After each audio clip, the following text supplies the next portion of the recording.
Muchas gracias, doctor Curi, doctor Santos, doctora Celia Puche, por sus presentaciones. Han sido extraordinarias y creo que me facilitan un poco el camino. Mi presentación va a ser un tanto más clínica, puesto que ya vimos algunas cifras, aunque voy a explorar algunas cifras, pero me gustaría hablar un poco más de la clínica y donde yo tengo más experiencia, que es también en adultos. Esta es mi diapositiva de transparencia. Voy a hablar un poco de las generalidades, las definiciones, el diagnóstico clínico y de laboratorio. Ya se habló de la reemergencia, voy a hablar un poco de eso y finalmente de lo que también ya se habló de la vacunación. Respecto de la tosferina, hay que decir que el agente generalmente es Bordetella pertussis, ¿verdad? Pero no es la única. Bordetella pertussis parece haber derivado de Bordetella bronquiséptica, que es un patógeno de los animales, en nuestra relación con los animales en los últimos siglos, milenios, pero hay también por otras bordetelas, como por ejemplo Bordetella parapertussis, que se ha mencionado también como algunas de las causas de reemergencia y a la que me voy a referir. Hay que decir, sin embargo, que aquí y ahora el principal patógeno con mucho es Bordetella pertussis. Este es un cuadro que es importante de entender porque ahí entendemos también muchos aspectos relacionados con el diagnóstico. Eh, en el niño puede ser grave. Según vimos, voy a repetir la proyección, los que han muerto en México en 2025 son niños menores de un año. En los niños es característico, es desesperante para los padres ver cómo el niño se ahoga literalmente y cuando finalmente la tos lo deja un poco y quiere respirar, viene un estridor. Esa foto es característica, la tomé de Wikipedia, pero es muy notorio y se escucha como el canto de un gallo, por eso se llama coqueluche, ¿verdad? El síndrome coqueluchoide, que es característico no solo de la tosferina, pero particularmente de la tosferina. Ahora, vean ustedes que en las primeras 2 semanas, y esto agrega las dificultades en el diagnóstico, en las primeras 2 semanas la tosferina parece un catarro. Empieza ya la tos intensa, el síndrome coqueluchoide y el estridor, ese estridor inspiratorio, generalmente entre 3 y 6 semanas, lo que se conoce como la fase paroxística, que es ya la que conocemos como la fase, digamos, más grave de la enfermedad. Y esa es la fase en donde los adultos pueden quedarse sin respirar. Generalmente no los va a matar, por lo que vamos a mencionar, pero los niños, particularmente los niños pequeños no vacunados, pueden inclusive fallecer por hipoxia, por problemas de hemorragias cerebrales eh, y las consecuencias propias de la cianosis. Finalmente viene una fase convaleciente. La fase convaleciente creo que es más característica también en el adulto, donde es una tos que no se quita con nada. Le des lo que le des, no se le quita. Y si ustedes suman aquí, van a ver que estamos hablando de tos desde aquí hasta acá. Estamos hablando a veces de más de 15 semanas de tos. Es por eso que se ha conocido como la tos de los 100 días. Y ese es muchos de los cuadros que vemos los médicos que atendemos a adultos. ¿Por qué? A veces llega un paciente que después de ver varios médicos buscan a veces un especialista, un subespecialista. Dice, tengo una tos que nunca había tenido, ya me duró un mes y nomás no se me quita, no hay nada, me han dado de todo y no se me quita. Eso generalmente es tosferina, al menos en estas épocas. Y yo como clínico lo he visto mucho más el año pasado y en los adultos. Pero un problema en el diagnóstico es que la bacteria Bordetella pertussis o parapertussis está generalmente nada más en las primeras 2 o 3 semanas. Entonces, ahí es donde puede estar positivo el cultivo y algunas de las pruebas. Eh, a veces vemos al paciente ya, por ejemplo, después de 6 semanas, cuando está desesperado con la tos, y ahí ya no encuentras a veces nada. Difícilmente todavía puedes alcanzarlo con pruebas como la PCR a la que me voy a referir. En México hay todas unas definiciones. El síndrome coqueluchoide, como les decía, son definiciones clínicas, es una tos paroxística, sin importar la duración. Eso se pueden estudiar para ver si son tosferinas, pero ya cuando es probable tosferina, A la tos paroxística se agrega tos en excesos, ya cianosante, a veces emetizante, da vómitos, da apnea y el estridor laringio inspiratorio, que es muy característico particularmente en los niños pequeños. Pero en los niños pequeños también puede haber apnea o cianosis, inclusive antes de las 2 o 3 semanas. Entonces, esas son definiciones operacionales. La confirmación por laboratorio no es fácil. Por eso es que muchos casos existen sin que hayan sido confirmados por el laboratorio. Entonces, los casos que reporta la autoridad, no es porque quiera esconderlos, no necesariamente representan todos los que hay, por lo que les decía. Y a eso me voy a referir también un poco más adelante.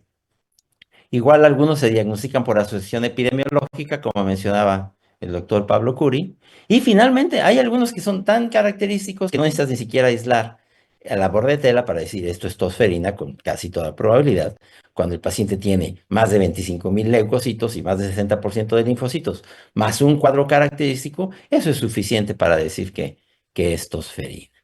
Em, en el año de mayor casos de tosferina global, como ven arriba, y en las Américas fue el 2012, y fue cayendo, y en México más o menos estábamos en unos 1.000 casos confirmados anualmente. Otra vez, no quiere decir que sean todos, a eso me referiré también, pero habían ido cayendo.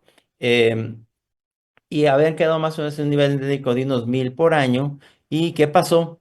Que a partir de 2023-24 se vio un incremento franco, ahorita lo vamos a ver, que vino de la mano de una alerta de la Organización Panamericana de la Salud, donde decía, miren, esto está pasando en Brasil, Estados Unidos, México, Perú, cuidado, porque puede venir un incremento de los casos. Y eso fue lo que sucedió, ni más ni menos, que desde en la alerta que brindó la Organización Panamericana de la Salud ya se veía lo que iba a ocurrir muy probablemente para 2025. Ya 2024 se había visto el incremento de los casos, probablemente había un artefacto ahí, como mencionó el doctor Curi, pero ya venían rebotando de la pandemia. Vean aquí, de estos estados, no son todos, pero vean en 2024, en la columna de estos estados, los casos que había y vean, comparen con 2025, en donde en un tercio del año ya tenemos prácticamente, ya tenemos más casos y defunciones que en todo el año de 2024. Esta diapositiva ya la presentó, ya lo presentaron anteriormente. Y sí, lo que preocupa, digamos, desde un punto de vista de la salud pública y lo que es muy doloroso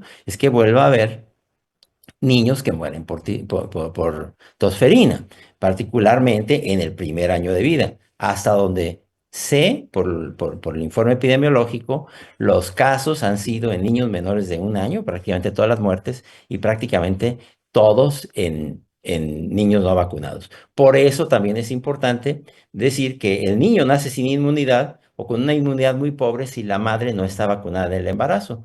Y también hay que insistir entonces en la vacunación en la segunda mitad del embarazo en la madre, porque el niño nace prácticamente sin inmunidad y de una madre vacunada va a nacer el niño con inmunidad. Recuerden que en la vacuna difteria, tosferina, tétanos y en México la vacuna hexavalente empieza a los 2 meses con aplicaciones a los 4 y 6 meses y entonces la inmunidad realmente no la vamos a ver en general antes de 4 a 6 meses. Por eso es importante entonces para reducir el número de muertes en niños menores de 1 año, no solo incrementar la vacunación de los niños, sino de la mujer embarazada. Y como les decía, mi presentación tiene un poco más de la clínica y les quiero comentar o insistir en las dificultades para el diagnóstico. El cultivo, como les decía, ahorita vamos a ver esta figura otra vez. Esta es la figura de Tomás Bayes o Bayes, que si uno hace el análisis bayesiano de las pruebas de laboratorio, ve que cuando hay más casos, una prueba positiva más probablemente representa un verdadero caso, pero que muy frecuentemente cuando hacemos la prueba en un momento inapropiado, pues tampoco vamos a tener un resultado apropiado. Ahorita me voy a referir a eso en la siguiente proyección, pero tenemos básicamente el cultivo que suele ser positivo nada más en las primeras semanas, solo que en las primeras semanas nadie piensa en tosferina, puesto que eso parece una gripa, una catarro. Cuando ya piensas en tosferina, generalmente ya pasó el tiempo en el que puedas recolectar o el que puedas encontrar la bacteria en cultivo. Y sin embargo, todavía vas a alcanzar algunas, sobre todo en las primeras 3 o 4 semanas.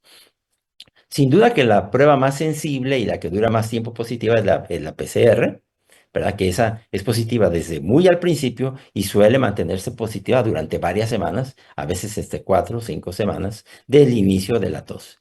Y la serología que tiene sus dificultades, ¿verdad? Porque en el momento de la fase catarral todavía no hay anticuerpos suficientes.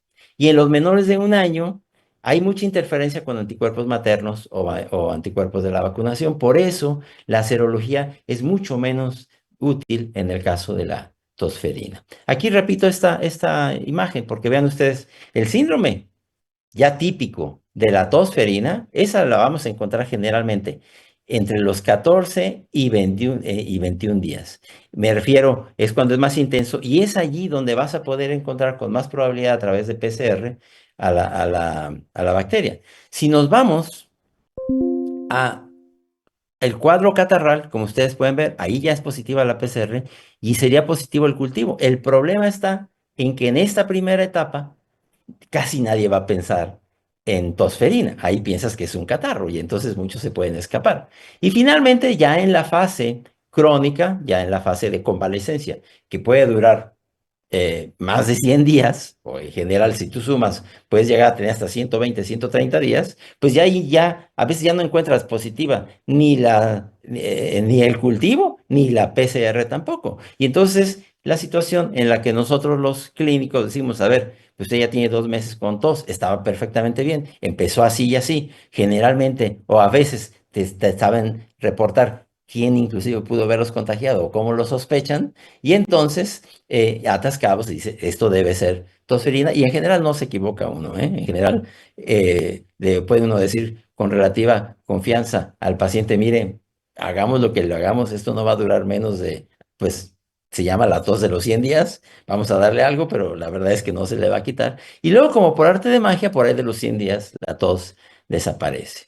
Em, ya se habló algo de la reemergencia, esto lo presentó también el doctor Santos, pero nada más quiero llamar su atención a que en todo el año de 2024 se habían diagnosticado 463 casos. Ahorita llevamos la tercera parte del año, puesto que esto corresponde a la semana epidemiológica 17, y ya llevamos prácticamente el doble de todo lo que se ha visto en todo el año de 2024. Y además los niños, lo del deceso de niños ya supera a todos los de 2024. Aquí esta caída, como decía Pablo, puede ser un artefacto de una menor vigilancia, pero también puede ser el efecto del distanciamiento social, que no solo redujo los casos de COVID-19, sino que la gente estaba encerrada y eso pudo haber reducido los casos. Y en este momento, pues digamos que la tosferina vuelve por sus fueros para volver a tener, digamos que los casos anuales que teníamos confirmados, que otra vez no son todos los que existen, pero alrededor de esos 1.000 casos por año. Podríamos decir entonces cuáles son las causas de la reemergencia. Yo creo que sí, la deficiente vacunación en la población podría explicar en buena medida lo que está pasando. No solo porque haya habido vacuna o no, sino también porque la gente pues, no salió a vacunarse durante la pandemia. Hay, como se ha demostrado también en las pruebas, en los estudios de población, pues hay una deficiente vacunación en la población, que cuando cae del 90%, pues tenemos poblaciones susceptibles. Segundo, que esta no es una inmunidad como la del sarampión que suele durar por absolutamente toda la vida. En el adulto, más o menos, el adulto vuelve a ser susceptible o sustancialmente susceptible. No a morir, el adulto difícilmente va a morir por tosferina si ya la tuvo, pero sí a volver a enfermar más o menos a los 10 años. Y hay un tercer fenómeno que se ha descrito, que es en algunas partes del mundo, hasta donde yo sé, esto no está ocurriendo en México, el incremento de casos por bordetella parapertussis.